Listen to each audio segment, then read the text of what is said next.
So we saw last week, Paul had given in 2 Timothy 2:2, the things you've heard me say in the presence of many witnesses, entrust to reliable people who will also be qualified to teach others.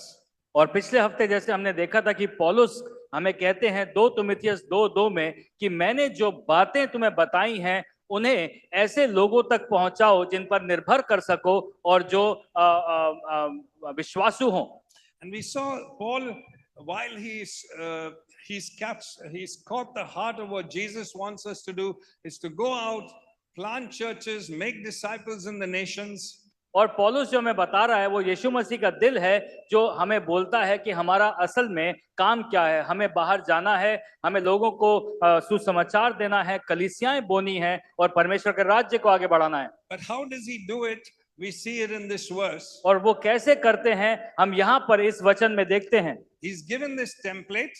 और ये जो सांचा है वो हमें दिया है. That if we're going to reach the ends of the earth, this must happen. और अगर हमें दुनिया के कोने-कोने तक पहुंचना है तो ये होना बहुत जरूरी है. He says 4 different levels of leadership. और 4 अलग-अलग स्तर हैं अगुवाई के जो वो बताते हैं. And he says, raise this quality of leaders as we preach the name of Jesus beyond.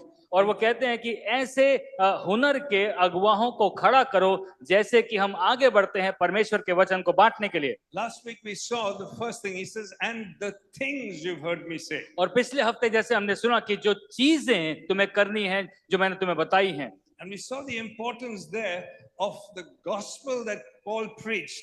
और यहाँ he wanted all his leaders and he wants all churches to fully understand what the gospel is, because we cannot afford to preach a wrong gospel. और वो इस तरीके से सुसमाचार पर एकदम जोर डाल रहे हैं कि हम सब कलीसिया होने के नाते, अगुवे होने के नाते सुसमाचार को अच्छी से समझ लें ताकि कोई गलत सुसमाचार कहीं पर ना पहुंचे. And if we preach a wrong gospel, actually the name of Jesus will be hindered from going on. और अगर गलत सुसमाचार कहीं तक पहुंचता है तो प्रभु यीशु मसीह का जो नाम है वो उसमें बाधा आएगी लोगों तक पहुंचने के लिए. And we saw certain things that we have to think very clearly about the gospel. और कुछ चीजें ऐसी हैं जो हमें बहुत सोचना है जिसके बारे में कि सुसमाचार क्या है. We saw the cautions of just taking teaching from YouTube or anywhere else. We have to be very guarded in how we discern, are we receiving the gospel or are we receiving something that's not the gospel. और हमने ये भी सीखा कि किस तरीके से हमें अपने सामने एक ढाल बनानी है ताकि हमें कोई भी गलत तरीके की जो गवाही है या पढ़ाई है वो हमें ना दी जाए YouTube से या कहीं और से. जब हम परमेश्वर के वचन को सुनते हैं तो हम जान पाए कि ये परमेश्वर का वचन है और ये नहीं. And we saw what grabs our attention a lot. Where do we even use the scriptures and we get lost in it? What grabs our attention in such a manner that we do not preach the gospel? और हमने ये भी देखा कि कुछ ऐसी चीजें जो हमारे ध्यान को इतना आकर्षित कर लेती हैं कि हम सुसमाचार पे से ध्यान हटाकर उन चीजों पर ध्यान डालना शुरू कर देते हैं. If we are so lost as a church in not taking the gospel out, but we are focused in the scriptures on something else, then we are most likely lost in a wrong gospel. और अगर हम अपना ध्यान सुसमाचार से हटाकर किसी ऐसी चीज पर लगा लेते हैं जो परमेश्वर के वचन की तरफ से नहीं है तो हो ऐसा जरूरी है कि होगा कि हमारे सामने से सुसमाचार जो है वो लोगों तक नहीं पहुंच पाएगा. Okay, so Paul taught the whole gospel. और पौलुस ने पूरे सुसमाचार को बताया. Leaders and churches needed to understand the proper gospel. और अगुवों को और कलीसिया को दोनों को सही सुसमाचार समझने की जरूरत थी. In Galatians 1:8 we saw he says even if an angel preaches a gospel other than what I preach to you, let him be accursed. और गलातियों की पुस्तक 1 में जैसे पौलुस कहता है कि अगर और कोई सुसमाचार कोई प्रभु के स्वर्गदूत की तरफ से भी आएगा तो वो स्वर्गदूत भी श्रापित हो.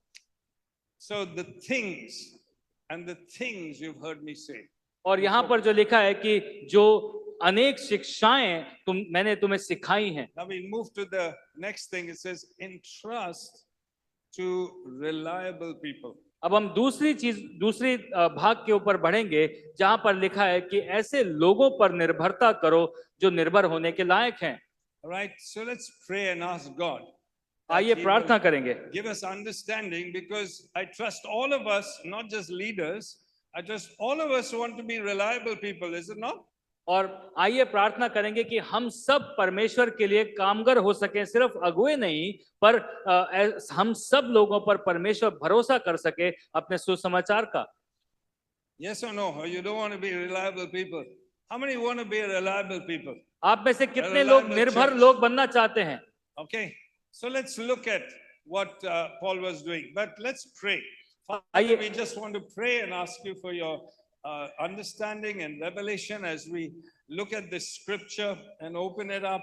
We want to pray for help, Lord, that we will fit into some of the things that the Apostle Paul carried as he proclaimed the name of Jesus, Lord, in regions beyond. Lord Jesus, you said, beginning in Jerusalem, Judea, Samaria, the ends of the earth. Lord, to do that, we need reliable people, men and women, and reliable churches. And we just pray you will give us understanding, Holy Spirit, as we look at some of this here this morning in Jesus' name. Amen. All right, can you quickly say good morning to the person next to you and say it's great to have you? और क्या आप अपने पड़ोसी को शुभ good morning कह सकते हैं?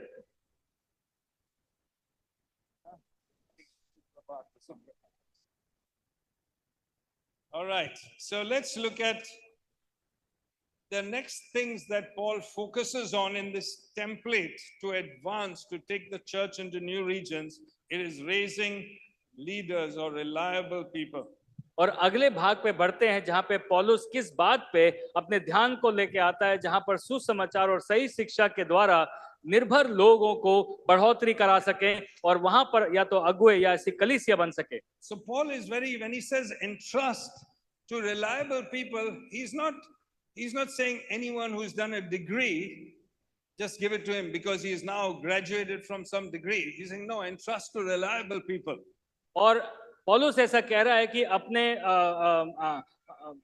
विश्वास योग्य मनुष्य पर ऐसा भरोसा दो ताकि उन्हें बढ़ा सको। वो ऐसा नहीं कह रहा कि बहुत बड़े शिक्षक होने चाहिए या बहुत उनके पास क्वालिफिकेशन या डिग्री होनी चाहिए, पर ऐसे लोग जो विश्वासु हों। All right, so sometimes in the world today, people want to see what's your degree before they take you into their organization. और दुनिया में जब हम देखते हैं आज की दुनिया में, तो लोग पहले आपकी डिग्री मांगते हैं कि आपने क्या किया है, इससे पहले कि आपको वो नौकरी दें।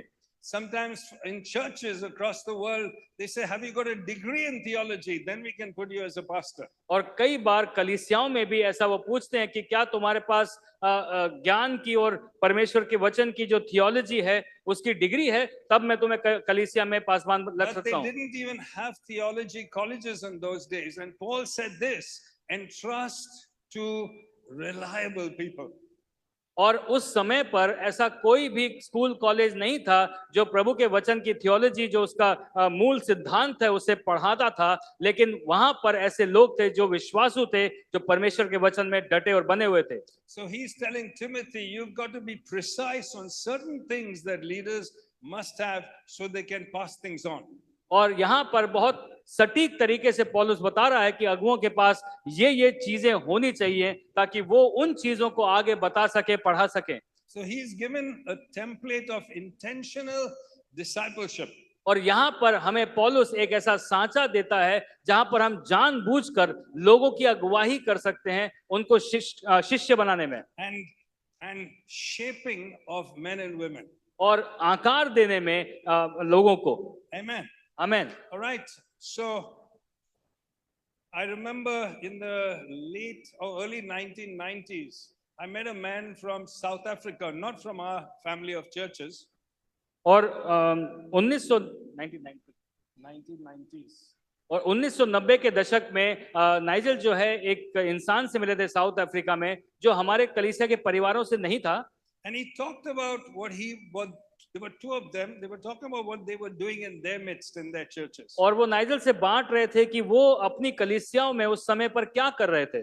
And they said one of the principles in raising men and women और उन्होंने कहा कि एक ऐसा सिद्धांत कि लोगों को पुरुषों और स्त्रियों को अगर बढ़ाना है तो वो सिद्धांत क्या है? He said it's not about information, not about giving them information. और उन्होंने बताया कि ये इसके बारे में नहीं है कि हम उनको ज्ञान प्राप्त करवा रहे हैं या कि वो कोई ज्ञान दे रहे हैं, It's about formation.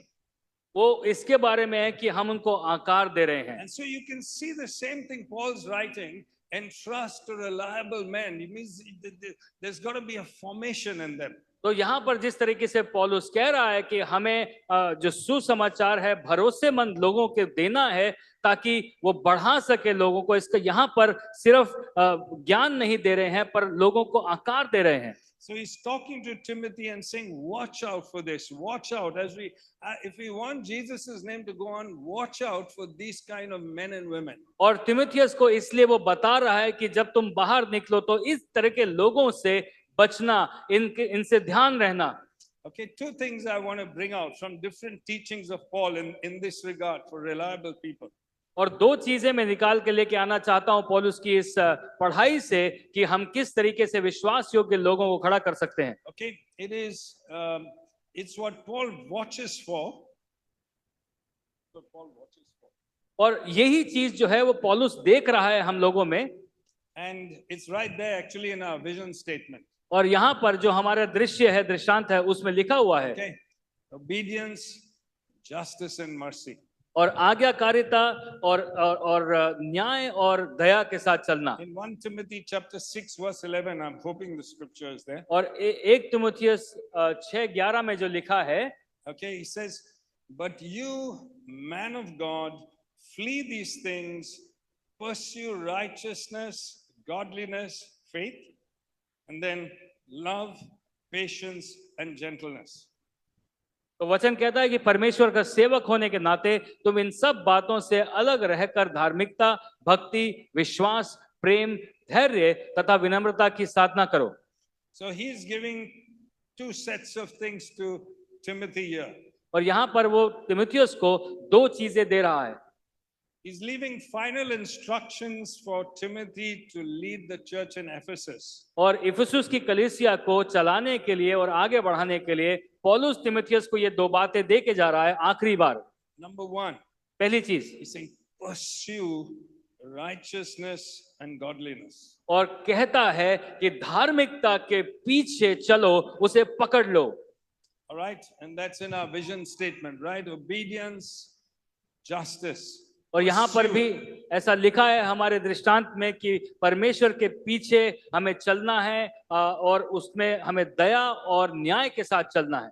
And then he says, love, patience and gentleness. और फिर उसके बाद वो कहता है प्रेम, धैर्य और विनम्रता। And that's number two, which is mercy in dealing with people. और ये यहाँ पर भी बताया गया है कि किस तरीके से हमें लोगों से दया के साथ पेश आना है। So we see Paul saying reliable people, you've got to entrust things to them. You've got to entrust them. और यहाँ पर पौलुस कह रहा है कि विश्वास योग्य लोग जो हैं उनके ऊपर चीजों को तुम्हें डालना है। So we are looking at not just leaders but entire churches who are pursuing righteousness. तो यहाँ पर पौलुस ने कहीं पे भी नहीं लिखा कि सिर्फ वो अगुओं को कह रहा है, पर वो पूरी कलीसिया के बारे में बात कर रहा है जहां पर ऐसी बातों को उन लोगों तक पहुंचाया जाए और उन पे भरोसा किया जाए। Pursuing godliness. और जो लोग धार्मिकता के पीछे पड़ जाते हैं। Amen. आमीन। And then love, gentleness and mercy and what's the word there? Love, gentleness and patience. और फिर उसके बाद वो लोग जो हैं वो प्रेम, धैर्य और विनम्रता के साथ आगे बढ़ते हैं। Amen.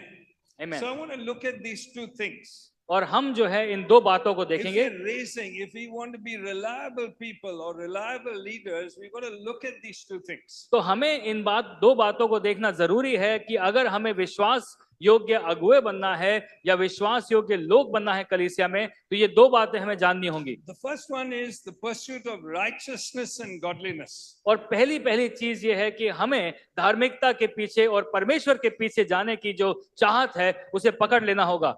So Paul's telling Timothy, Watch out for this. और तिमुथियुस को पौलुस इस तरीके से बता रहा है कि अपने आप को इस चीज से बचा के रखना। People who are righteous and pursuing righteousness, pursuing godliness. तो तिमुथियुस को पौलुस बता रहा है कि ऐसे लोगों की खोज करते रहना जो धार्मिकता के पीछे और परमेश्वर के पीछे चल रहे हो। And later we'll see, to them you can entrust. और फिर उसके बाद वो बताते हैं कि उन लोगों पर भरोसा किया जा It's सकता not है। about how much a person knows, are they pursuing righteousness and godliness? तो इसका मतलब ये नहीं है कि वो कितना जानते हैं लोग, पर वो इसका मतलब ये है कि क्या वो लोग परमेश्वर के पीछे और उसकी धार्मिकता के पीछे चल रहे हैं। Amen. Amen. Now the thing is, when we believe in Christ, all of us, one of the first things we receive is God's mercy. और जब हम परमेश्वर यीशु मसीह में आते हैं तो पहली चीज जो हमें परमेश्वर की तरफ से मिलती है वो परमेश्वर का अनुग्रह है। I knew when I gave my life to Christ, I was a terrible sinner, and to hear that Jesus would actually forgive me, it gave me such hope. और पहली बार जब मैंने ये बात को सुना था कि मैं इतना खराब पापी हूं, लेकिन परमेश्वर का अनुग्रह, उसकी दया जो है मेरे सारे पापों को हटा देगी, वो सुन के ही मुझे बहुत अच्छा लगा। And I knew my sins were forgiven. और मैं जानता था कि मेरे पापों को माफ कर दिया गया है। And the day I gave my life to Christ, I was born again, and I felt like I could jump right into the clouds. और जिस दिन मैंने परमेश्वर को अपने जीवन दिया, मुझे पता था कि मेरा नया जन्म हो चुका है और मैं उछल कूद के ऊपर उठना चाहता था। I felt so light. और मुझे बहुत हल्का महसूस हो And रहा I था। trust that that's your experience as well. और मुझे आशा है कि आपके साथ भी ऐसा ही कुछ हुआ होगा। Yes or no? हाँ कि ना? Right? We know one of the things when we come to Christ, we know He loves us. और हम पहली चीज जो जानते हैं कि परमेश्वर के सामने जब हम आते हैं कि वो हमसे प्रेम करता है। Amen. आमीन। But here's where there's a slight danger. लेकिन यहाँ पर हमें थोड़ा सा खतरा जो है जानना है We can get a false gospel. कि हमारे सामने गलत सुसमाचार भी आ सकता है। We can have a false understanding of church. हमारे सामने कलीसिया की गलत समझ भी आ सकती है। Because we can end up thinking it's only about grace. और हमें ये बात सोच के बैठ सकते हैं कि ये सिर्फ अनुग्रह के बारे में है I'm under grace. और मैं अनुग्रह के नीचे हूँ। You know what I'm talking about. आप जानते हैं मैं किस बारे में बात कर रहा हूँ, समझ में आ रहा है? Now, if we live like that, अगर हम उस तरीके से अपने जीवन को जीते हैं we miss something very important in the gospel. तो हम एक बहुत महत्वपूर्ण चीज को खो देते हैं जो सुसमाचार का मूल्य भाग है। Jesus forgives us, yes. यीशु मसीह हमें माफ करता है, हाँ। He forgave the woman who was caught in adultery. उस औरत को जो व्यभिचार में पकड़ी गई थी उसे उसने माफ कर दिया। But he said something. लेकिन उसके बाद उस कुछ कहा, Go now and live your life of sin. और फिर उसको कहा कि अब जाओ और पाप के जीवन को व्यतीत ना करो। So in other words, he was saying, now pursue righteousness. That's in the power of the gospel. और दूसरे शब्दों में यीशु मसीह उससे कह रहे थे कि अब जाओ और धार्मिकता का जीवन व्यतीत करो। इसका मतलब ये है कि जो सही सुसमाचार है वो धार्मिकता के पीछे चलने से आता है। Amen. You believe that or not? क्या आप विश्वास करते हैं कि नहीं? So somewhere we have to bring the wholesome gospel back into church life. और हमें जो परमेश्वर का सही सुसमाचार है, जो पूर्ण सुसमाचार है, उसे कलीसिया में वापस लाना होगा। That while I receive God's forgiveness and mercy, yet let my life be characterized with the pursuing of righteousness. कि हाँ, परमेश्वर ने मेरे जीवन को बदल दिया है और अब मैं उस अनुग्रह को, उस माफी को लेके बैठा नहीं रहूंगा, लेकिन उसके बाद मैं धार्मिकता के पीछे दौड़ूंगा। Amen. आमीन।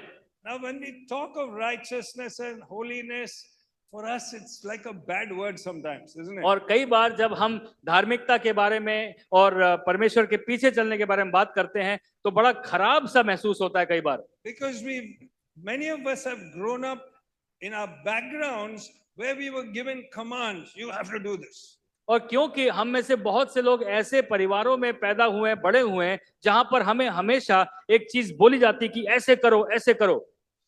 And we began to react to that. और हम जो है उस पर प्रक्रिया देना शुरू कर देते हैं, Rebel against it.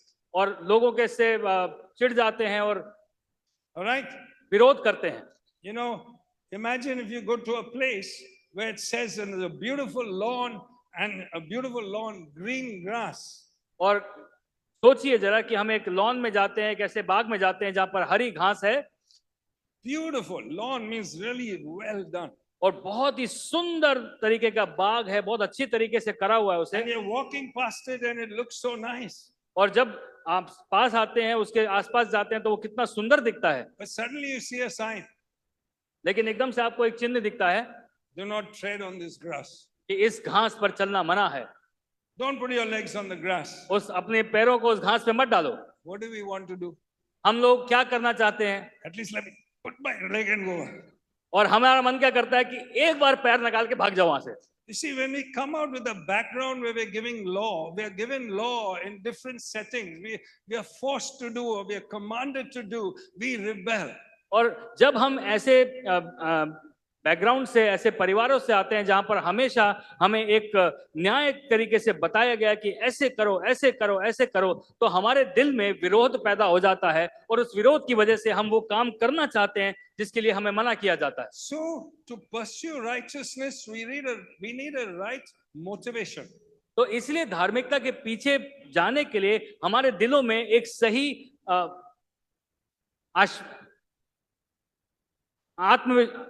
आत्मविश्वास होना चाहिए। Is that the right word? Right motivation. You've got to understand. सही भावना होनी चाहिए।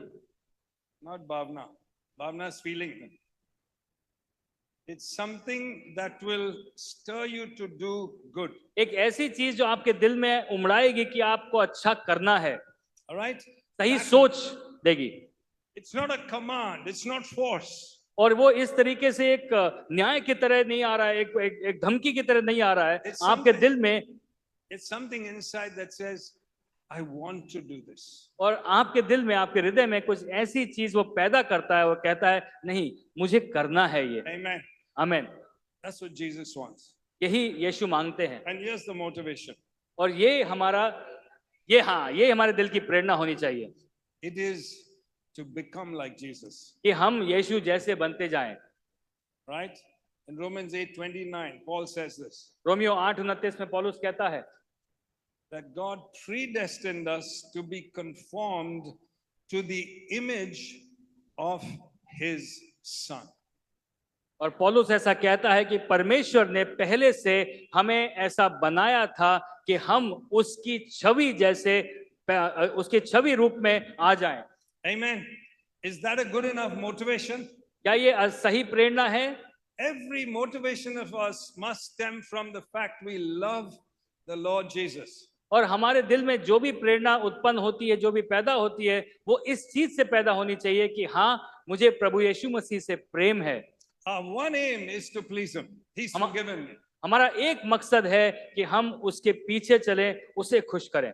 Amen. Amen. So Paul is saying, entrust to reliable people. He's also saying you got to pass on how, and that is let their goal be Jesus. और पौलुस ऐसा कहता है कि ऐसे भरोसेमंद लोगों को सामने तैयार करो, लेकिन वो भरोसेमंद लोगों को तैयार कैसे करोगे? उसमें एक पहली चीज है कि ये लोग जो हैं वो यीशु मसीह से प्रेम करते हैं, बहुत प्रेम करते हैं। Okay, now when Paul is entrusting to Timothy and saying reliable men and women, he's expecting him to talk about these matters. That means we've got to be in a place where we can talk about walking in righteousness. और पौलुस जब तीमुथियुस को बता रहा है कि ऐसे भरोसेमंद लोगों को हमें तैयार करना है, तो वो कह रहा है कि इन सब बातों को उन तक बात करो, सिर्फ अपने तक ना रखो, पर वो भरोसेमंद चीजों को लोगों से बात करो, तभी वो भरोसेमंद लोग बन पाएंगे। And if we don't lead ourselves and if we don't lead others in righteousness, और अगर हम अपने आप को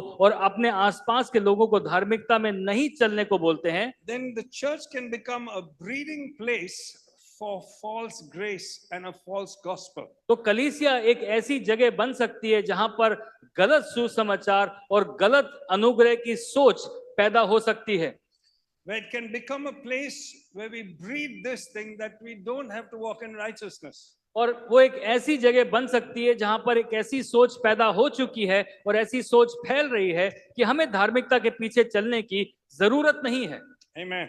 आमीन। Are you still with me? क्या आप मेरे साथ हैं? Okay. Just share with someone what you got so far. और अपने One thing, just one पड़ोसी से बांटिए अभी तक आपको क्या मिला। What did you pick up? What did you understand?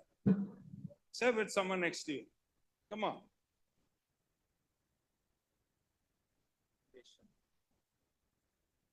Get someone to get Bible that I can pursue righteousness.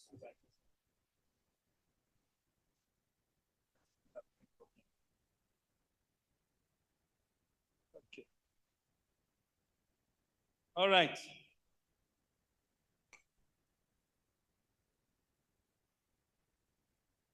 Amen. Let's come back to the word. So therefore, I want to look at the template now of pursuit of righteousness. तो आइए अब आगे बढ़ते हैं और इसलिए मैं वो जो टेम्पलेट है, जो सांचा है, उसे देखना चाहता हूं कि किस तरीके से हम धार्मिकता के पीछे दौड़ सकते हैं। So as I'm raising now in Harvest of Grace or in UP, as we are looking at raising leaders, this is a template I've picked up from another man. For some of us, you all may know him, a man called Malcolm Case. He gave me this. और जिस सांचे को मैं अपने अगुओं को मुंबई में, UP में सबको बांट रहा हूं, ये जो सांचा है मैंने सीखा है, एक और इंसान है जो आप शायद उसको जानते होंगे, मैल्कम रेस करके हैं, जिन्होंने इस सांचे के बारे में बात की है। So I've taken this template in the pursuit of righteousness, and I don't let go of it as I'm trying to see men and women raised. और मैंने इस सांचे को उनसे पकड़ा है और मैं इस बात को छोड़ूंगा नहीं और छोड़ना नहीं चाहता हूं, क्योंकि मैं देखना चाहता हूं कि इस भाग से और जो पुरुष और स्त्री हैं वो धार्मिकता के पीछे दौड़ना शुरू कर दें। All right, here's the term. It's fatso. और यहाँ पर वो शब्द है fatso. All right, fatso. Fatso, FATSO. FATSO, यानी कि Okay, here's it. Okay, so here's it. अंग्रेजी का शब्द है fatso. The first one, F, is the fear of God and faithful. और पहला जो शब्द है फ यानी कि F, वो है परमेश्वर में भय रखना और विश्वासु रहना। All right, so Paul writes these. I don't think it's there, but just hear me. 2 Corinthians 5:11, Paul says this: since then we know what it is to fear the Lord, we try to persuade others. और 2 कुरिन्थियों की पुस्तक में पौलुस कहता है कि जब हम जान लेते हैं कि परमेश्वर के पीछे चलने का मतलब क्या होता है, उसको भय करने का मतलब क्या होता है, तब हम लोग बाकी लोगों को इस बात में ला सकते हैं। Amen. Since we know what it is to fear God, it's the fear of God that enables us to persuade others. और जब हम इस बात को जान लेते हैं कि परमेश्वर में रहने का, परमेश्वर से भय करने का मतलब क्या होता है, तब हम बाकी लोगों को इस बात को पुष्टि से बता सकते हैं कि हाँ, परमेश्वर से भय रखना है। I want us to see the importance of the fear of God. और मैं चाहता हूं कि आप समझें कि इसका जरूरत क्या है, परमेश्वर से भय करने का जरूरत क्या है। 1 Peter 2:17, Peter also says this. और 1 पत्रस 2:17 में पत्रस कहता है, And he says, show proper respect to everyone. कि हर जन को आदर दो। Love the family of believers. और परमेश्वर के जो परिवार है उससे प्रेम रखो। Fear God. परमेश्वर से भय रखो। And honor the king. और अपने राजा का आदर करो। Fear of God is central to how we behave. और परमेश्वर से भय रखना मध्यस्थ में है जैसे हम अपने जीवनों को जीते हैं। Psalm 111 verse 10. भजन संहिता 111:10 कहता है, The fear of the Lord is the beginning of wisdom. कि परमेश्वर से भय जब हम रखते हैं तो हमारे ज्ञान की शुरुआत वहां से होती है। All who follow his precepts have good understanding. और जो लोग भी उसकी बताई बातों पे चलते हैं उनके पास सही समझ होती है। All right. How do we follow in God's commands? Here it is. If we fear God. और किस तरीके से हम परमेश्वर की सारी बातों को मान सकते हैं, यहाँ पर लिखा है कि परमेश्वर से भय रखो। Amen. Amen. So I'm looking out as we're raising leaders. I'm looking out when things happen in their lives. I'm looking, do they fear God? और जब मैं नाइजल देखना चाहते हैं, जब अगुओं से बात करते हैं उनके जीवनों में क्या हो रहा है, और अगर कुछ होता है तो वो पहली चीज ये देखना चाहते हैं कि क्या वो परमेश्वर से भय रख रहे हैं। That means we walk with our own sense of the fear of God every day when no one else watches. और इसका मतलब ये है कि हम अपने जीवनों को इस तरीके से व्यतीत कर रहे हैं कि हम परमेश्वर से भय रख रहे हैं हर दिन, हमें हमें अगर कोई देख रहा है या नहीं। Amen. आमीन। That will stop me watching pornography. I've got a fear of God. और ये चीज आपको रोक देगी वो अश्लील चित्रों को देखने से, क्योंकि आपके दिल में आ जाएगा कि हाँ, मैं परमेश्वर से भय रखता हूं। I cannot gossip. I've got a fear of God. और मैं फुसफुसाहट नहीं कर सकता क्योंकि मेरे अंदर परमेश्वर का भय है। You understand? क्या समझ रहे हैं आप? So Paul is saying reliable people. So one of the key things we look for first is the fear of God. Do we all as a church have a fear of God? तो इसलिए पौलुस कहता है कि विश्वास योग्य लोगों को अगर हमें बढ़ाना है तो सबसे पहली चीज वो देखनी है कि क्या वो परमेश्वर से भय रखते हैं। That's what Paul's looking for और पौलुस इस बात को देख रहा है, ढूंढ रहा है in God's church. और परमेश्वर की कलीसिया में। Amen. आमीन। Secondly, faithful. F is faithful. और दूसरा जो एफ का जो पार्ट है वो है विश्वास योग्य। Jesus said this in Luke 16:10. और यीशु मसीह लूका 16:10 में कहते हैं, He who is faithful in the little things will be faithful with much. और जो भी थोड़े में विश्वास योग्य होगा उसे ज्यादा के लिए विश्वास योग्य ठहराया जाएगा। He goes on to say, and if you have not been faithful with what is another man's, then who will give you what's your own? और ये भी कहता है आगे बढ़कर कि अगर तुम विश्वास योग्य नहीं हो उन चीजों के लिए जो किसी और की हैं, तो फिर परमेश्वर तुम्हें वो चीजें खुद कैसे देगा। I was part of a serving team when I was in my 20s. और नाइजल सर्विंग टीम के भाग थे जब वो 20 साल के थे। But we took it upon ourselves, if anything broke in the equipment of the church, that we as a serving team will pay for it. और उस समय पर उन लोगों ने ठान लिया था एक सर्विंग टीम होने के नाते कि अगर कोई भी चीज कलीसिया में टूट जाएगी तो वो उसका पैसा खुद भरेंगे। And why did we do that? और ये क्यों किया उन्होंने? It's because we said, this belongs to God, it's like mine, I better treat it like it's mine.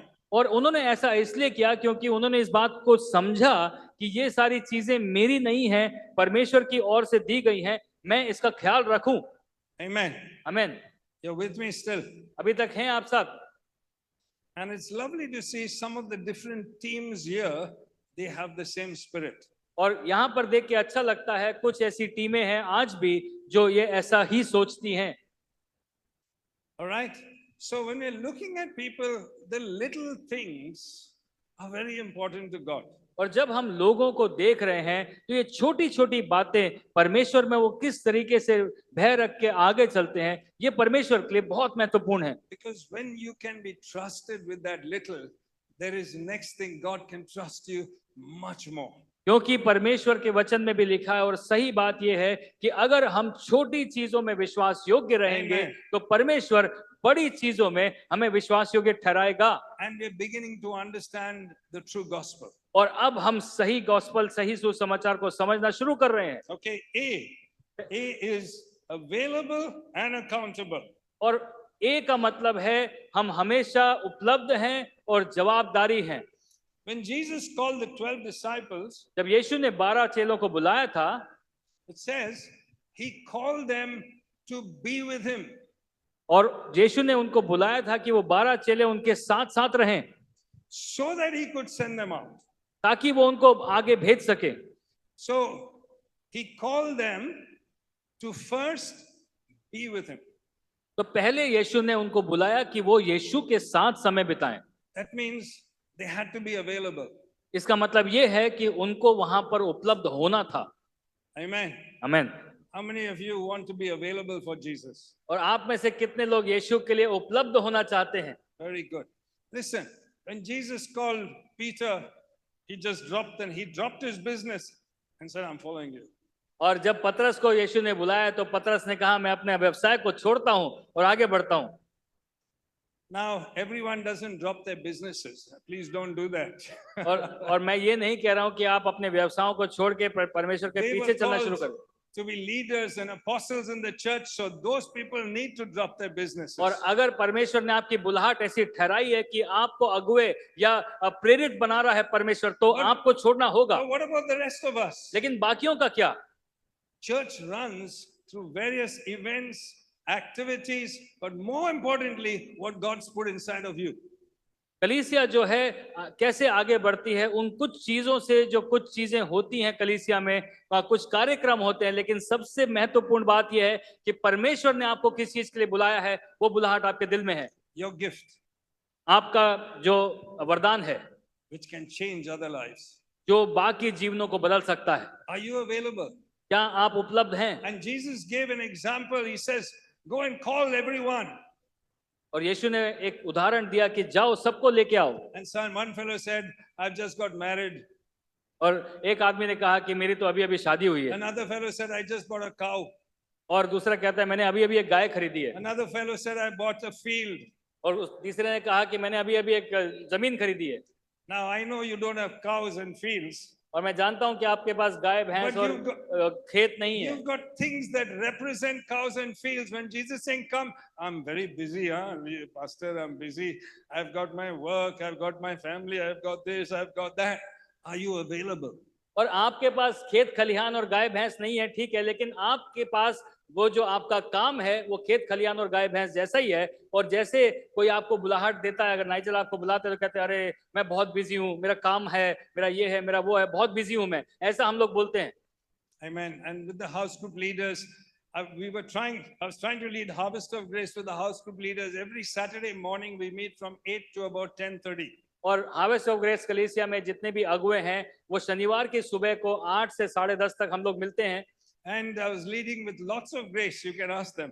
और नाइजल जो है हमारे साथ बहुत अनुग्रह के साथ आगे बढ़ रहे थे काफी समय तक, और इस बात की So पुष्टि मैं कर much सकता grace हूँ। that sometimes people were not coming only. और इतना अनुग्रह कि बहुत से लोग कई बार आते ही नहीं थे, All right, but they were leading the house group. लेकिन वो घर की सभा की अगुवाई कर रहे हैं। So suddenly they would say, then some of them would say, I've got a call center job. I'm only coming home at 4 in the morning. I can't come. I'm so exhausted. I can't come. और कुछ लोगों ने कहा कि मैं नहीं आ सकता, मेरा काम है, या कुछ लोगों ने कहा कि मेरी 4 बजे सुबह छुट्टी होती है, मैं कैसे आऊं। And I understood that. और नाइजल ने उस बात को समझा। I really understood. It's hard. और उन्होंने समझा कि हाँ ये बहुत मुश्किल है। And we carried on for almost a year. और ये 1 साल तक आगे बढ़ता रहा। And I said, Lord, this is not working. और कहा परमेश्वर ये नहीं हो रहा है। Because 5 would not be there. Next Saturday, another 5 will not be there. These 5 will be there. And you're missing out the link of what's happening. और एक शनिवार को 5 लोग नहीं है, अगले शनिवार को दूसरे 5 लोग नहीं है, और हम लोग जो है वो उसको बात को खो रहे थे जो नाइजल बांटना चाह रहे थे। So I said, God, I've got 2 things to do. I've got to be right with them and I've got to be merciful with them. So और- help me on this. How do I take it forward? Nigel ने ऐसी प्रार्थना करी कि परमेश्वर मुझे इनके साथ सही होना है, लेकिन इनके साथ मुझे दया भी दिखानी है और न्याय से भी चलना है। So I said, listen, guys, if you're finding it hard, why don't you step aside from leadership because you're not available? और फिर नाइजल ने बड़े प्रेम से इस बात को हमारे सबके सामने रखा कि अगर तुम उपलब्ध नहीं हो तो क्यों ना तुम लीडरशिप से पीछे हट जाओ, कुछ समय के लिए ब्रेक ले लो।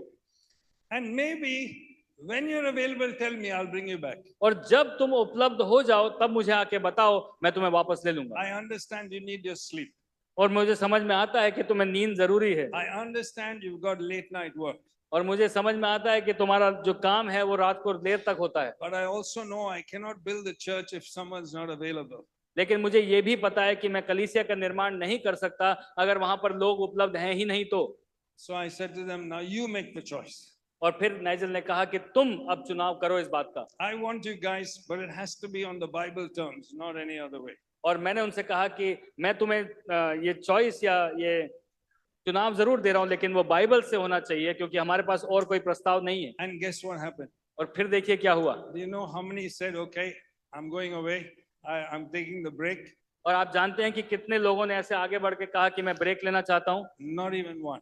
All came and said, we are available. और एक भी आदमी ने ऐसा या औरत ने, एक भी पुरुष या स्त्री ने ऐसा नहीं कहा कि हम ब्रेक Amen. लेना चाहते हैं। सबने कहा कि मैं आना चाहता हूँ, So when उपलब्ध Paul- होना चाहता हूँ। When Paul's saying reliable people, he's saying I need people who are available. और जब पौलुस कहता है कि मुझे विश्वास योग्य लोग चाहिए, तो उसमें पहली चीज ये है कि वो लोग उपलब्ध होने चाहिए। In every team in the church, और हर एक जो कलीसिया में टीम है, there are all of you, so many of you are in different teams. Make sure you're available. You cannot opt out suddenly and say, oh, I'm sorry, I'm too tired today, I cannot come. No, then I'm seeing you're not available. और आप में से बहुत से लोग बहुत सारी अलग अलग टीमों में हैं, तो उस टीम का भाग बने रहिए। एकदम से आप ये नहीं कह सकते कि नहीं नहीं आज मेरा मन नहीं कर रहा है, मैं आज नहीं जाऊंगा, क्योंकि नाइजल उस बात को देख रहे हैं कि आप उपलब्ध हैं या नहीं हैं। There's a cost for the kingdom. और एक मूल्य हमें चुकाना होगा परमेश्वर के राज्य के लिए। Do you want this to be part of your life?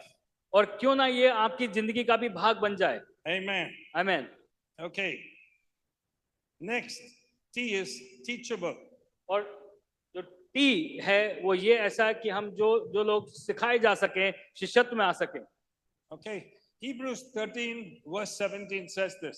इब्रानियों की पुस्तक 13:7 कहता है, Obey your leaders, obey those who rule over you, be submissive, for they watch out for your souls as those who must give an account. Let them do so with joy and not grief, for that would be unprofitable for you. इब्रानियों की पुस्तक 13:17 कहता है कि उन लोगों के सामने उनकी आज्ञा पालन करो जो तुम्हारे ऊपर हैं, और अपने आप को उनके सक्षम में दे दो, क्योंकि वो आपके चरित्र को और आपके जीवन को देखते हैं। उनको आपको लेखा देना है, और ये जब आप करते हो तो हर्ष और उल्लास के साथ करो, कुड़कुड़ा के नहीं, क्योंकि वो चीज जो है आपको लाभदायक नहीं होगी। Amen. So here it's talking about a posture that we are teachable. We are willing to learn things. और यहाँ पर एक ऐसे भाव के बारे में पौलुस बात कर रहा है कि हम ऐसे लोग बने जिन्हें सिखाया जा सके। Maybe it could be about your marriage, maybe it could be about children, maybe just in the way you're relating in the church. Are you teachable? और ये हो सकता है कि ये आपकी शादी के बारे में हो, या आपके बच्चों के बारे में हो, या फिर आपके आसपास जिस तरह से आप लोगों से वार्तालाप करते हैं और जिस तरह से लोगों से डील करते हैं उसके बारे में हो। पर ये बताता है कि क्या आपके हृदय ऐसा है जिसे सिखाया जा सके। Amen. आमीन। It's so important. बहुत जरूरी है। And it doesn't mean by being teachable you don't have your own opinion. No, you have to have your own opinion. और अगर जो शिक्षा लेने वाला हृदय है आपका, उसका मतलब ये है, ऐसा नहीं है कि आप अपनी बात को आगे नहीं रख सकते, आप अपनी बात को आगे रख सकते हैं, लेकिन आपका हृदय ऐसा है कि आप शिक्षा लेना चाहते हैं। Willing to follow, you're willing to learn and say, come on, let's do this together. और And आप- it's an atmosphere, it says, it's an atmosphere of joy. It's not an atmosphere of something harsh. और आप आतुर हैं सीखने के लिए, आप कुड़कुड़ा नहीं रहे हैं कि मुझे क्यों सीखना है, मैं क्यों आऊं, आप ऐसे भाव से नहीं आ रहे हैं। और ये चीज जो है एक अच्छे मौसम में, एक अच्छे वातावरण में हो रही है। Amen. Next, spirit filled. और अगला है एस, यानी कि परमेश्वर की आत्मा से भरपूर होना। You know, we cannot be, Paul says, be filled with the Spirit. और पौलुस कहता है कि परमेश्वर की आत्मा से भर लो अपने आप को। In the Old Testament, they followed the law. और पुराने नियम में वो सिर्फ न्याय के बारे में In बात the करते New थे, Testament, नियम के बारे में बात करते थे। Paul says, be filled with the Spirit. और यहाँ पर पौलुस कह रहा है कि आप परमेश्वर की आत्मा से भर जाओ। So one of the key things as we raise reliable people, are they spirit filled? और एक जो मूल्य बात है कि अगर हम विश्वास योग्य लोगों को हम खड़ा कर रहे हैं, तो क्या वो आत्मा से भरपूर हैं। And this talks a lot about your own walk and relationship with God. और ये भरपूरी से बात करता है उस बारे में कि क्या आपका परमेश्वर के साथ जो चाल चलन है वो Okay. किस तरीके से है। So I'm looking at the leaders and saying, are you praying every day? और मैं अपने अगुओं से बात जब करता हूं तो मैं उनसे पूछता हूं, उनको देख रहा हूं कि क्या वो रोज परमेश्वर के सामने आ रहे हैं, प्रार्थना कर रहे हैं। Are you reading your Bible every day? क्या तुम अपनी बाइबल को रोज पढ़ रहे हो। And so in the leaders group, I have at least 2 or 3 2 or 3 men or women sharing what they got from their reading in the week. And we're seeing, is there a quality to it? It's not just a Bible reading. They've heard God. They've been strengthened through the scriptures. और अपने अगुओं के से जब Nigel बात करते हैं तो उनसे पूछते हैं कि अच्छा पूरे हफ्ते में तुमने क्या पढ़ा, और 2 या 3 लोग बांटते हैं कि हमने क्या परमेश्वर से पाया, और उसमें एक क्वालिटी होनी चाहिए, एक क्वालिटी क्वालिटी एक ठोस चीज होनी चाहिए कि हाँ हमने ये परमेश्वर के वचन से सीखा. All right, so are we reading a Bible? Are we praying? Are you getting an hour with God? Jesus said, could you not tarry with me for 1 hour? और ऐसा जानने की कोशिश करते हैं कि क्या हम जो अगुए हैं वो परमेश्वर के साथ 1 घंटा कम से कम बिता रहे हैं, क्योंकि परमेश्वर के वचन में लिखा है कि क्या तुम मेरे साथ 1 घंटा नहीं रह पाए जब यीशु चेलों के पास आए. Most churches, you ask people, are you getting your prayer time? Do you pray? Yes, when I'm in the train, when I'm in the bus. That's not prayer. और बहुत से लोगों से जब हम पूछते हैं कि क्या तुम्हें प्रार्थना का समय मिल रहा है, तो बोलते हैं हाँ मैं बस में प्रार्थना कर रहा हूँ या मैं ट्रेन में प्रार्थना कर रहा हूँ, पर वो प्रार्थना नहीं है. Can you get 1 hour daily with God? क्या तुम्हें 1 घंटा परमेश्वर के साथ रोज निकाल सकते हो? I can't force you, but I want to challenge you. मैं तुम्हें इस बात का दबाव नहीं डाल सकता, लेकिन मैं तुम्हें प्रोत्साहित करना चाहता हूँ, चुनौती देना चाहता हूँ. Paul saying, make sure these leaders are spirit-filled. और पौलुस कहता है कि ये जान लो कि ये जो अगुए हैं ये परमेश्वर की आत्मा से भरपूर हो. To Timothy, Paul writes to Timothy, show yourself as a workman who approved by God, who correctly handles the word of truth. और 2 तिमुथियुस 2:15 कहता है कि अपने आप को इस तरह से प्रस्तुत करो जो परमेश्वर की तरफ से छाप लगाए हुए भेजे हुए हैं. Amen. So I'm looking at leaders who know to handle the word of God. और मैं ऐसे अगुओं की तलाश में हूं जो परमेश्वर के वचन को देख सकते हैं, उसको परख सकते हैं, समझ सकते हैं. All right. And fatso. और ओ जो है इस फैट्सो में obstetric. जन्म देने वाले. Okay. Obstetric means it's life-giving, giving birth. और ऑब्स्टेट्रिक का मतलब होता है कि जो जीवन देने वाले होते हैं. Amen. Listen, God has commissioned all of us to be obstetric. और परमेश्वर ने हम सबको इस बात के लिए बुलाया है कि हम लोगों में जीवन देने वाले लोग हों. And certainly leaders. और सिर्फ अगुए नहीं. We're not just called to say, oh, I've got a problem. और अपने सिर्फ ऐसा कॉल करके ना बोले कि मुझे परेशानी है. I'm always asking the leaders, don't tell me the problem, what's the solution? और नाइजल हमेशा अपने अगुओं से यही कहते हैं कि मुझे परेशानी मत बताओ, समाधान बताओ. What's the way forward? आगे बढ़ने का तरीका क्या है? In Psalm 84, और भजन संहिता 84 में लिखा है, ये कहता है, even though you walk through the valley of Baca, और अगर तुम मौत की तराइयों से भी चल रहे हो, that means you're walking through a valley that's barren and bare. और ऐसे तराई में चल रहे हो जो जहां पर कुछ भी उपजाऊ नहीं है. God says you will make it a place of springs. और परमेश्वर कहता है कि तुम उस जगह पर नए फुवारों को पैदा करोगे. That's obstetric. ये नया जीवन देने वाला है. No one's even excited about it. You're looking at me as I'm talking Greek or something. और आप में से कोई भी इस बात को सुन के खुश नहीं हो रहा. ऐसा लग रहा है कि कोई अलग फरीसी भाषा में बात हो रही है. God's made all of us. परमेश्वर ने हम सबको बनाया है Obstetric. जन्म देने वाले. Somebody say amen. कोई तो आमीन बोलो. All right, here's how you plead your case and you'll come in. और यहाँ पर इसकी कुंजी है कि अपने प्रार्थना को परमेश्वर तक लेके जाओ और वो होगा. You've got the authority. आपके पास अधिकार है. So I'm looking at leaders who are going, even in the house groups, are they going and changing situations? और मैं ऐसे अगुओं को तलाश कर रहा हूं जहां पर मैं देख रहा हूं कि वो घर की सभा में जाते हैं और ऐसी चीजों में परिवर्तन लेके आते हैं जहां पर परेशानी है. Listen, you're called to this. आपको बुलाया गया है इस चीज के लिए.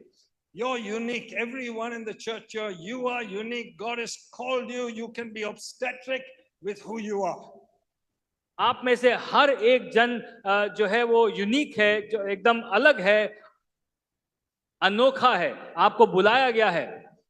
Amen. Isaiah 61 says, the Spirit of the sovereign Lord is upon me. He has anointed me to set the captive free. और यशाया 61 में ऐसा लिखा है कि परमेश्वर की आत्मा मेरे ऊपर है और मुझे बुलाया गया है कि बंधुआई से लोगों को छुड़ाया जाए।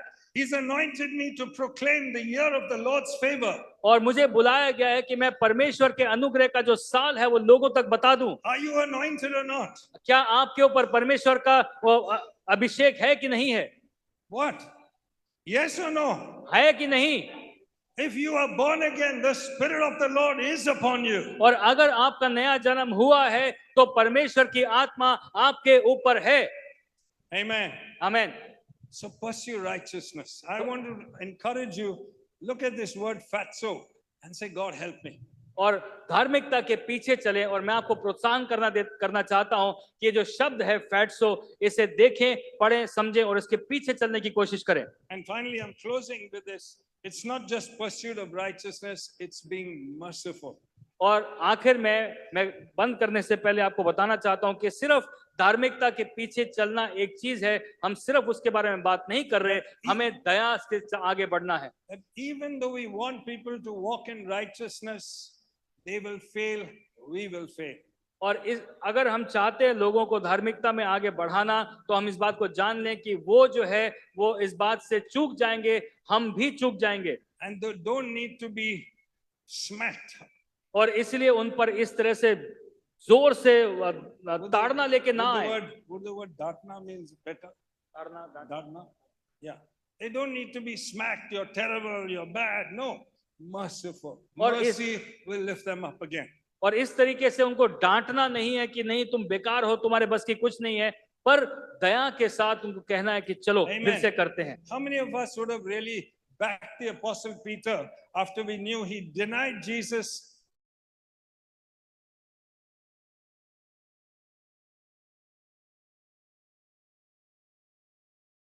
Three times with curses, would you put him as को जिसने 3 बार यीशु को उन्हें वापस से प्रेरित के रूप में देखना चाहेंगे? I would have probably said, Peter, you need another 2 years of training before we can move you on. और मैं अगर होता तो मैं कहता कि पतरस तुम्हें 2 साल की शिक्षा की जरूरत है इससे पहले कि तुम अगुवाई में आओ। But Jesus says, feed my sheep. You will feed my sheep even though you've denied me. The mercy of God. लेकिन यीशु मसीह ने उनको उस तरह से नहीं देखा, उनको कहा पतरस तुम मेरी भेड़ों को चराओ, क्योंकि उन्होंने दया के साथ पतरस को बुलाया और कहा आओ और मेरी भेड़ों को चराओ। Parents, with our children, lead in righteousness but be merciful. और अपने बच्चों के साथ उनको धार्मिकता में आगे बढ़ाओ लेकिन दया के साथ। Amen. आमीन। God bless.